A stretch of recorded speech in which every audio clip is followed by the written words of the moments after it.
Happy Saturday to the NASDAQ 100. It's been one of the longest running bulls on record. Here's the last breakout. Now, we featured the NDX. It went down 3, 4, 5 days.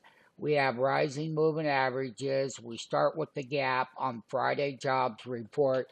Came in a lot better than expected. We can see the trend line as I'm looking at it carefully. I'm looking at October volatility that should pick up next week. We get both the downside volatility. This was the correction on the NDX 100, and the Qs had a big correction. Friday, a gap on the jobs report. Why did they lower rates? Job report is strong.